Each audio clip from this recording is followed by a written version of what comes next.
Yos nakama, selamat datang di Lifestyle Anime. One Piece Chapter 1101 sudah rilis versi bajak lautnya. Inilah saatnya Mimin untuk mereview sekaligus menganalisis One Piece Chapter 1101. Sebelum kalian menikmati review dan analisisnya, jangan lupa klik tombol like-nya ya. Hayo, udah belum? Like dari kalian akan menambah kesegaran dari boba-boba uhu yang akan kalian santap setiap harinya. One Piece Chapter 1101 mendapatkan judul untuk Bonnie, di mana judul kali ini merujuk pada surat yang selalu dikirimkan oleh Kuma pada Bonnie. Namun ternyata Bonnie tak pernah menerima surat-surat tersebut. One Piece Chapter 1101 masih melanjutkan flashback milik Bartolomeo Kuma. Scene diawali dengan memperlihatkan Gunung Kolubo, yang merupakan bagian wilayah dari kerajaan Goa di perairan East Blue pada 3 tahun yang lalu. Kuma ternyata secara diam-diam sedang memperhatikan Luffy yang saat itu tengah melatih teknik Gomu Gomu no Axe, teknik yang digunakan Luffy untuk mengalahkan Arlong. Luffy berhasil menghancurkan area di sekitar serangannya tersebut dan berhasil membuat beberapa hewan buas di dekatnya berteriak ketakutan. Kuma terlihat bersembunyi di balik pohon dan semak-semak. Dia kemudian mengingat sesuatu dan terjadilah flashback di dalam flashback. Terdapat sebuah percakapan antara Kuma dan Dragon ketika pasukan revolusioner pergi ke kerajaan Goa. Kuma menyadari bahwa Dragon sangat mengenali seluk-beluk dari kerajaan Goa. Selain itu, sebelumnya saat Kuma meregangkan kaki dengan cara berjalan-jalan, dia menemukan sebuah desa terpencil di area pinggiran dari kerajaan Goa. Dan dia menemukan seorang bocil FF di sana. Jika kau terus membicarakan tentang ini padaku, sama saja kau membunuhku dengan tanganmu sendiri, ucap Dragon. Kuma bingung dan menanyakan apa maksud dari pernyataan dari Dragon barusan. Seorang anak adalah kelemahan dari semua orang tua, jawab Dragon.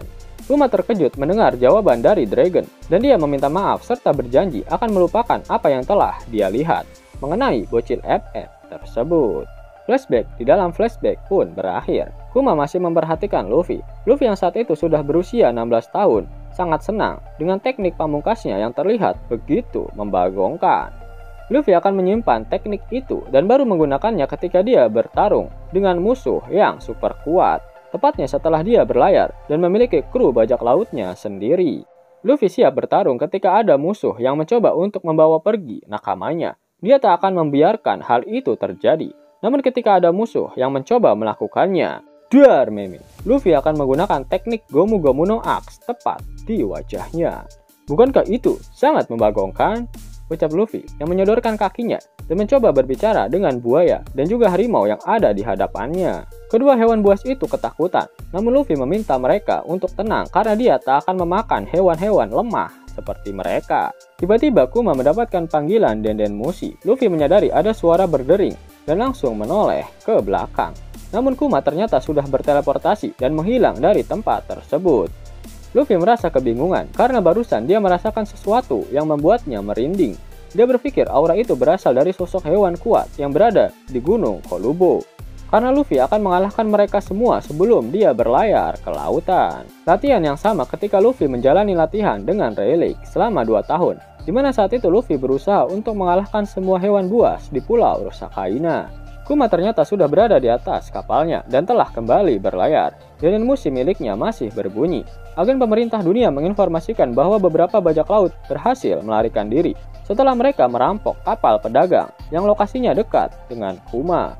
Dan perintahnya adalah Kuma harus menenggelamkan bajak laut sampah itu ke dalam lautan. Sang agen terus mencoba berbicara dengan Kuma karena dia sedari tadi tak memberikan respon apapun. Ternyata Kuma sudah berhasil menemukan kapal pedagang yang baru saja dibegal oleh bajak laut tersebut. Para pedagang menjelaskan jika bajak laut itu tiba-tiba muncul entah dari mana. Lalu mereka juga harus segera membawa orang-orang yang terluka ke rumah sakit terdekat. Kuma berkata dia akan membawa orang-orang yang terluka bersamanya dan sisanya diusahakan berlayar semampu mereka mengikuti di belakang Kuma. Para pedagang itu berterima kasih pada Kuma. Mereka sempat berpikir para bajak laut itu tak akan mampu membegal mereka. Tapi Oda berkehendak lain. Sang agen pemerintah masih meminta Kuma untuk segera memberikan respon kepadanya. Kuma akhirnya berhasil menghadang para bajak laut burik tersebut dan meminta mereka untuk segera menyerahkan diri. Sang kapten bajak laut berkilah jika mereka tak bermaksud untuk membegal kapal pedagang tersebut dan bersedia mengembalikan semuanya. Kemudian, dia memerintahkan seluruh anak buahnya untuk mengembalikan hasil rampasan tadi, karena hal tersebut tidak sebanding dengan nyawa mereka. Kuma kembali melanjutkan pelayarannya. Dia pun kembali menuliskan surat untuk Bonnie. Teruntuk Bonnie, dunia ini penuh dengan keindahan yang tak dapat diabadikan melalui foto ataupun buku bergambar. Ayah telah lama menantikan untuk melihat senyuman merekah di wajahmu. Ketika nanti kau akan merasakan pengalaman menakjubkan ini dengan kedua mata kakimu sendiri. Shin kemudian berpindah ke kerajaan Sorbet. Hari demi hari, Bonnie selalu menantikan surat ayahnya yang ternyata tak kunjung datang. Setiap hari, Bonnie selalu memeriksa kotak surat di gerejanya. Namun surat dari ayahnya tetap tidak ada. Bagaimana dengan hari ini? Ayolah, ucap Bonnie yang kembali kecewa karena tak mendapatkan surat dari ayahnya. Gyogyo mencoba menghibur Bonnie dengan mengatakan bahwa Kuma sepertinya sedang sangat sibuk dengan pekerjaannya, atau mungkin saja terjadi masalah dengan burungnya si Morgan. Wajah Bonnie terlihat sedih karena ayahnya mengatakan bahwa dia akan mengirimkan banyak surat kepadanya.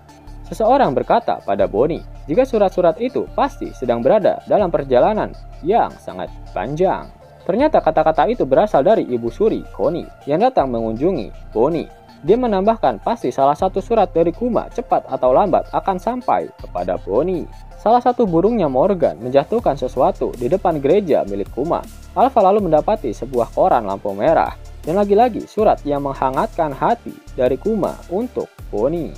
Alpha meminta salah satu timnya untuk meletakkan koran lampu merah tersebut di dalam kotak surat gereja milik Kuma. Namun Alpha tidak memberikan surat Kuma pada Bonnie. Bonnie bertanya pada Gyogyo apakah ada surat dari ayahnya yang datang. Namun Gyogyo mengatakan hanya ada koran saja yang datang. Mendengar hal itu, Bonnie langsung memasang wajah cemberut. Alpha lalu berjalan ke arah bangunan di depan gereja yang menjadi tempat tinggal para agen pemerintah di kerajaan Sorbet. Dia menceritakan pada agen lain jika Kuma mengirimkan surat lagi. Mereka bertanya sudah berapa banyak surat yang datang. Alpha menjawab jika Kuma setidaknya mengirimkan 10 surat dalam 1 bulan. Dan hal itu terhitung cukup banyak. Alpha melihat surat dari Kuma yang bertuliskan untuk Bonnie. Dia heran mengapa Kuma bisa menemukan banyak hal untuk dia tulis. Alpha kemudian merobek surat tersebut dan membuangnya ke dalam tong sampah. Terlihat sudah banyak surat yang berada di dalam tempat sampah itu. Ternyata selama ini surat-surat dari Kuma tidak pernah sampai kepada Bonnie karena ulah dari Alpha. Sebelum Alpha merobeknya tadi, dia membacanya terlebih dahulu. Dan dia merasa jijik setelah mengetahui betapa menyentuhnya surat yang ditulis Kuma untuk Bonnie. Untuk Bonnie, satu kata terakhir untukmu, Bonnie. Mungkin kau muak mendengar aku mengatakan ini, tetapi aku sangat mencintaimu. Aku pasti akan segera menuliskan surat yang lain untukmu. Di sisi lain, Bonnie yang kesal merubah wujudnya menjadi mode Alvida yang overbohai. Dia meminta Gyogyo untuk latih tanding dengannya. Gyogyo ingin menolaknya karena mereka baru saja melakukannya. Dia meminta Bonnie untuk bermain monopoli saja dengannya. Namun Bonnie tetap bersikeras untuk bertarung melawannya. Mereka akhirnya melakukan latih tanding. Namun Alpha tiba-tiba masuk ke dalam gereja karena ini saatnya Bonnie untuk minum obat. Dari kejauhan Alpha nampak bingung ketika melihat wujud Bonnie. Namun setelah berada di dekatnya, Bonnie sudah kembali ke wujud bocil FF-nya. Alpha mengira dia sedang berhalusinasi karena dirinya yakin barusan melihat wujud Bonnie yang overbohai. Bonnie melet-melet setelah memakan obatnya yang terasa sangat pahit. Alpha mengatakan bahwa itu tandanya obatnya bereaksi dengan baik. Padahal itu hanya pil biasa dengan rasa lemon yang sangat mengerikan, ucap Alpha dalam hati. Di sisi lain, Gyogyo bertanya pada nenek Connie, mengapa mereka harus menyembunyikan kekuatan milik Bonnie lagi. Connie berkata bahwa semua ini dilakukan untuk berjaga-jaga. Gyogyo harus mengingat sebuah pepatah yang mengatakan, burung elang yang berbakat selalu menyembunyikan cakarnya. Shin kemudian berpindah ke pulau milik Divisi Ilmu Pengetahuan Marinir Laboratorium 08 yang saat ini dikenal dengan nama Pulau Egghead. Sudah banyak bangunan yang ada di pulau tersebut meskipun saat ini pulau itu masih diselimuti dengan salju. Seseorang terkesima saat melihat perkembangan pesat dari laboratorium milik Vegapunk. Dia bahkan tak pernah berpikir jika Vegapunk mampu melakukannya. Sekarang kita hanya tinggal mengangkat otak dan laboratoriumku menggunakan pulau langit, ucap Vegapunk. Yap, saat ini Vegapunk sudah tak punya otak, alias dia telah membuat Punk Records dan sudah ada apel di atas kepalanya. Vegapunk juga menjelaskan jika hampir setengah dari apa yang ada di pulau ini merupakan hologram. Dan sebenarnya dia sudah merencanakan Punk Hazard untuk dia bangun seperti pulau ini sekarang. Ternyata Vegapunk sedang berbincang dengan cloningan dari Miss Buckingham, Stacy. Stacy mengatakan bahwa potongan kepala Vegapunk terlihat sangat cocok. Vegapunk tertawa dan mengatakan jika dirinya sekarang terasa ringan seperti bulu rapah. Dan Kuma juga ada di sana. Dia sedang menjalani serangkaian modifikasi pada tubuhnya. Stacy bertanya pada Kuma untuk memastikan karena dia mendengar jika Kuma akan kehilangan seluruh kesadaran manusianya. Stacy lalu bertanya-tanya mengenai takdir siapa yang lebih membagongkan, seorang manusia tanpa kehendak bebas atau seorang kloningan yang memilikinya. Vegapunk meminta Stacy membuang jauh-jauh pikiran itu karena Vegapunk menganggap Stacy adalah manusia, sama seperti mereka. Kuma lalu bertanya pada Vegapunk kapan kira-kira kesadarannya akan benar-benar hilang sepenuhnya. Vegapunk kemudian menjelaskan kepada Kuma secara terperinci. Kuma saat ini sudah memiliki reputasi sebagai anjing pemerintah yang sangat patuh. Namun apa yang akan kau lakukan jika diperintahkan untuk menghabisi seorang bocil kematian? Ucap Vegapunk. Hingga dengan kata lain, Kuma tak akan sekedar kehilangan memorinya, tapi juga empati atau rasa kemanusiaan yang akan mencegah Kuma untuk mematuhi perintah seperti itu. Oleh karena itu, Vegapunk akan memastikan Kuma memiliki sisa kesadaran hingga proses cyborgisasi sepenuhnya selesai. Secara kasar, Kuma masih memiliki waktu setidaknya 1 tahun lagi sebelum kehilangan seluruh kesadarannya. Setelahnya, Kuma kembali menuliskan surat untuk Bonnie. Nulis surat lagi, ucap Vegapunk. Kuma mengatakan jika dia akan terus menulis surat hingga kesadarannya hilang sepenuhnya, karena Bonnie berhak untuk mengetahui apa yang sedang Kuma rasakan. Kuma akan mengirimkan perjalanan hidup yang penuh dengan rasa kasih sayang pada Bonnie sebelum waktu 1 tahunnya berakhir. Stacy tersenyum ketika mengetahui betapa cocuitnya Kuma. Kuma sadar jika Bonnie hampir berumur 9 tahun. Dia penasaran sudah sebesar apa dia sekarang. Apa kalian berpikir Bonnie sudah banyak berubah? Tanya Kuma pada Vegapunk dan Stacy. Mereka lalu tertawa dan hanyut dalam kegembiraan. Dan inilah surat yang baru saja ditulis oleh Kuma. Ayah tak tahu kapan kau akan menerima surat ini. Tapi selamat ulang tahun, Bonnie. Aku kembali ke laboratorium milik Dr. Vegapunk. Dan situasinya sangatlah sibuk di sini. Scene kemudian berpindah ke kerajaan Sorbet. Bonnie mendapatkan kejutan ulang tahun di umurnya yang ke-9. Terlihat ada Ibu Surikoni, Gyogyo, dan kawan-kawannya serta beberapa bocil FF yang dahulu sempat mengejek Bonnie karena tak pernah keluar dari gerejanya. Nenek Connie juga membuat pizza ekstra besar khusus untuk Bonnie. Bonnie sangat menyukainya dan melahap pizzanya dengan sangat cepat. Di keesokan paginya saat semua orang masih tertidur, Bonnie sudah bangun dan langsung memeriksa kotak surat. Namun dia tetap tidak menemukan surat dari ayahnya. Bonnie duduk dengan wajah yang sangat kecewa, padahal umurnya saat ini sudah 9 tahun, karena sebelumnya Kuma berjanji menuliskan banyak surat untuknya. Bonnie pun menangis mengetahui kenyataan pahitnya tersebut. Hingga setengah tahun kembali berlalu dan Bonnie masih tidak mendapatkan surat dari Kuma. Diperlihatkan tong sampah yang dipenuhi dengan robekan surat milik Kuma yang seharusnya diterima oleh Bonnie selama ini. Scene kemudian memperlihatkan Baltigo, markas pusat pasukan revolusioner. Markas pusat terkejut ketika mengetahui Kuma kembali datang untuk membantu pemberontakan. Pasukan revolusi menginformasikan jika semuanya terjadi sama seperti waktu dulu. Saat pasukan revolusi dalam keadaan terdesak, Kuma tiba-tiba muncul di menit-menit terakhir dan menyelamatkan mereka semua. Setelah itu, Kuma kembali pergi tanpa mengatakan sepatah kata apapun. Sabo mendengar percakapan itu dengan sangat serius. Dragon berkata, jika Kuma memang tak mau untuk diikuti, mereka harus menghormati keputusannya. Karena Dragon yakin Kuma memiliki alasannya sendiri untuk menjaga pasukan revolusioner dalam bayang-bayang kegelapan yang sedang Kuma jalani. Ketika Dragon mengatakan hal itu, diperlihatkan Kuma yang tak menggubris salah satu pasukan revolusi yang memanggilnya. Scene kemudian kembali ke kerajaan Sorbet. Bonnie akhirnya sudah pulih 100% dari penyakit Sapphire Scale miliknya. Bonnie menunjuk ke area bawah mata kanannya. Batu permatanya benar-benar sudah menghilang, sehingga saat ini dia sudah bisa keluar dari rumah. Dengan sedikit membentak, Alpha melarang Bonnie untuk keluar dari gereja, dan dia harus tetap berada di dalam, karena mereka semua sudah mendapatkan perintah untuk menjaga Bonnie secara ketat. sampai usianya mencapai 10 tahun. Bonnie sadar jika Alpha sedang membohonginya karena Vegapunk mengatakan dia akan sembuh 100% setelah 1 tahun dan Vegapunk mengatakan itu tepat 1 tahun yang lalu. "Tetap, aku melarangmu pergi keluar," bentak Alpha. Kemudian nenek Connie menginformasikan sebuah rahasia pada Bonnie dan juga para lansia di dalam gereja. Ternyata Alpha dan tim medis yang lain adalah agen intelijen dari pemerintah dunia. Apa? Shh. Terjadi keributan di antara para lansia di sana.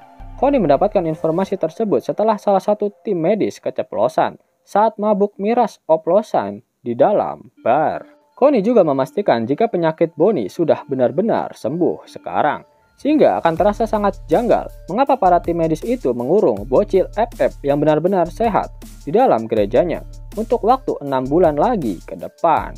Selain itu, Connie juga sangat tidak bisa mempercayai jika Kuma benar-benar tidak mengirimkan satu surat pun pada Bonnie. "Benar," ucap Bonnie yang juga tak percaya dengan hal itu. Ternyata nenek Connie telah mempersiapkan semuanya bersama dengan Gyogyo dan yang lainnya. Dia lalu meminta Bonnie untuk segera pergi ke pelabuhan. "Pergilah berlayar dan carilah ayahmu, Bonnie," ucap Connie. "Bisakah aku benar-benar melakukannya?" tanya Bonnie. Nenek Connie kembali menjelaskan jika Gyogyo dan yang lainnya bukanlah nelayan biasa. Mereka adalah pembuat onar yang benar-benar kuat. Connie yakin jika bajak laut dan monster laut di lautan sana akan kabur saat melihat mereka beraksi. Gyogyo dan yang lainnya akan berada di pelabuhan untuk membantu Bonnie menemukan Kuma. Setelah itu, Ibu Suri Connie terlihat berpamitan dengan Alpha karena dia ingin kembali ke kerajaan. Ternyata sosok itu adalah Bonnie yang berubah menjadi sosok nenek tua dan menggunakan pakaian milik Connie. Akhirnya Bonnie menginjakan kaki di luar rumah untuk yang pertama kalinya. Dia baru tahu jika di luar sangat kotor dan juga banyak sekali rumput di sana. Selain itu, Bonnie juga mendongak ke arah langit dan melihat matahari secara langsung untuk yang pertama kalinya. Para lansia mengintip Bonnie dari jendela gereja. Mereka tak menyangka jika Bonnie benar-benar berjalan di luar rumah. "Ini adalah keajaiban. Tuhan benar-benar ada. Aku tak pernah berpikir hari ini benar-benar akan tiba," ucap para lansia tersebut. Gyogyo benar-benar sudah menunggu Bonnie. Dia memanggil Bonnie untuk segera menghampirinya. Bonnie sudah kembali ke wujud bocil FF-nya dan bergegas berlari ke arah mereka. "Gyogyo, Tots, Potato, lihatlah aku benar-benar berada di luar," teriak Bonnie. Di dalam gereja, Alpha sangat terkejut ketika melihat nenek Connie ada di dalam. Padahal sebelumnya dia melihatnya sudah pergi keluar gereja. Dia lalu menanyakan di mana Bonnie berada. "Tuh Bonnie," ucap Connie yang ngawur dengan menunjuk salah satu kakek tua di sana sebagai Bonnie. "Kau berbohong, dasar nenek-nenek bau tanah," teriak Alpha. Sementara itu Bonnie dan yang lainnya sudah berlayar ke lautan. Gyogyo mengatakan jika dia membuat desain kapal mirip seperti pizza agar Bonnie merasa senang. Alpha berhasil menyusul Bonnie dan yang lainnya ke pelabuhan. Namun kapal mereka sudah berlayar. Alpha meminta mereka untuk menghentikan kapalnya. Gyogyo terkejut ketika mengetahui ternyata Alpha berhasil menemukan mereka. Alpha berteriak jika mereka tak akan mampu melarikan diri darinya. Dia akan menghajar mereka hingga hancur berkeping-keping. Alpha akan menghentikan permainan suster-susterannya selama ini. Dia akan memasung Bonnie siang dan malam, sehingga urusannya akan menjadi lebih mudah. Alpha juga mendapat perintah untuk menghabisi siapa saja yang membantu Bonnie melarikan diri. Gyogyo semakin terkejut ketika melihat Alpha berjalan di atas udara. Yap, dia tahu jika Alpha sedang menggunakan salah satu teknik Rokushiki yang dinamakan Keppo. Di sisi lain, Bonnie mengingat sesuatu. Dia sempat bertanya pada Kuma mengenai bagaimana wujud dari Nika yang sebenarnya. Kuma menjawab jika tidak ada yang tahu persis, tapi dikatakan jika Nika memiliki tubuh yang elastis, dan dia tidak memiliki batasan mengenai apa yang bisa dia lakukan saat melakukan pertarungan. Distorted Future. Bonnie melompat ke arah Alpha berada. Tubuhnya menjadi sebesar ras Buccaneer, namun tangannya berukuran lebih besar lagi, seperti saat Luffy menggunakan gear ketiganya. Bonnie menggunakan teknik Distorted Future untuk mengubah wujudnya menjadi seperti Nika. Tinjunya berhasil mengenai Alpha dan mengalahkannya dalam sekali serangan. Gyogyo dan yang lainnya bersorak-sorai melihat Bonnie yang berhasil mengalahkan Alpha. Kemudian terdapat box dari narator yang mengatakan pemerintah dunia sebentar lagi akan mendapatkan kabar jika tawanan mereka, yaitu Bonnie, berhasil melarikan diri untuk menemukan ayahnya, Kuma.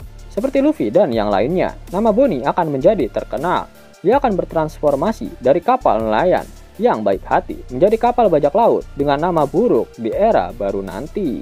Yap, itulah review untuk One Piece chapter 1101. Selanjutnya Mimin akan sedikit menganalisis hal-hal menarik yang ada di chapter kali ini.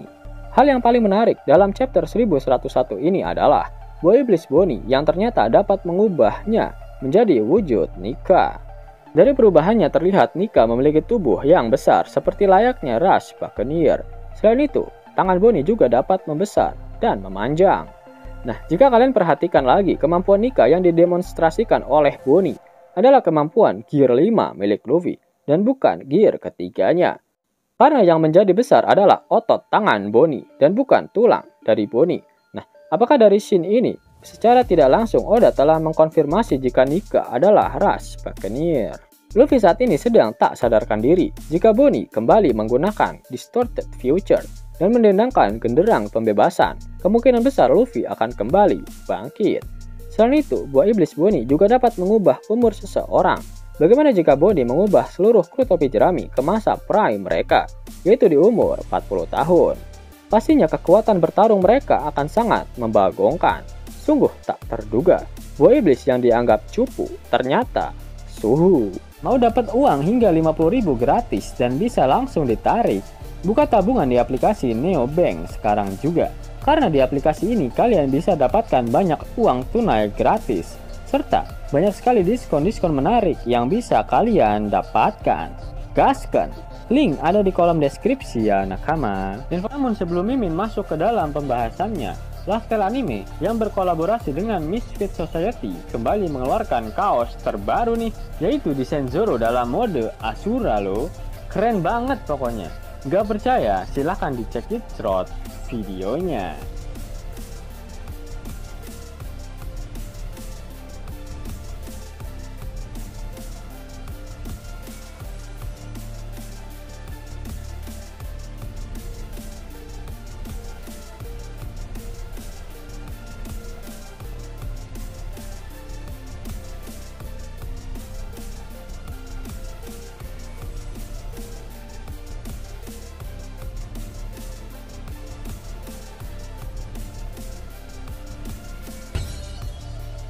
Bagaimana? Keren kan? Bagi kalian nakama Oplayer, terutama para fan gaynya Babang Marimo, kudu wajib harus punya baju ini. Gaskan! Link pemesanan ada di kolom deskripsi ya nakama. Zeus nakama, itulah video mengenai review sekaligus analisis untuk One Piece chapter 1101. Jika nakama menyukai video ini, jangan lupa klik like, share, dan subscribe channel ini ya, agar nakama semua tak ketinggalan info menarik seputar One Piece. Arigato.